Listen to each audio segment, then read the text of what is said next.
আমাদের মূল টার্গেট ব্যক্তি ক্ষমতায় যাওয়া না, আমাদের মূল টার্গেট হলো ইসলামকে ক্ষমতায় নেওয়া। আলহামদুলিল্লাহ, আসলে বিজয়তে আমি করিনি, আল্লাহ পাক করাইছেন। আমি সাধারণ মানুষের জন্য যেটা করতে চাচ্ছি, এক কথায় মানুষ যা চাচ্ছে আলহামদুলিল্লাহ আমি সেটাই করব। খাস করে একটা মানুষ সাধারণত প্রাথমিক পর্যায়ে যেটা প্রাপ্য, তাদের যে চাহিদা, নিরাপদ সড়ক, সুস্বাস্থ্য, সুচিকিৎসা, অন্ন, বস্ত্র, বাসস্থান, আমি সেদিকে ইনশাল্লাহ খেয়াল রাখব।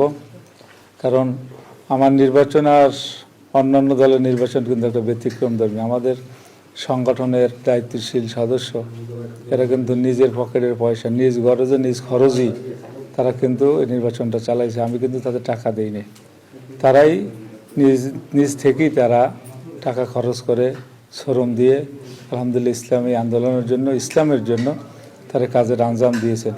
আর আমাদের মূল টার্গেট ব্যক্তি ক্ষমতায় যাওয়া না, আমাদের মূল টার্গেট হলো ইসলামকে ক্ষমতায় নেওয়া। সেই সুবাদে আমি আল্লাহ পাক যেহেতু কবুল করছেন, সেই হিসাবে যে আমি অনেক আনন্দিত এমন নয়। কারণ আমি মনে করি বরগুনার 5,19,000 এই জনগণ, এদের জিম্মেদারি আমার মাথার উপর এসেছে।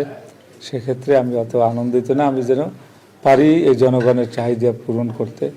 কারণ হযরত ওমর রাদিয়াল্লাহু তাআলা আনহু, আবু বকর সিদ্দিক রাদিয়াল্লাহু তাআলা, ওসমান গনি রাদিয়াল্লাহু তাআলা সহ যারা নাকি খোলাফায়ে রাশিদিন ইসলামী হুকুমতকে তারা চালাইছেন, আমি চাচ্ছি তাদের নমুনায় ইসলাম অনুযায়ী আমি জনগণকে পরিচালনা করতে।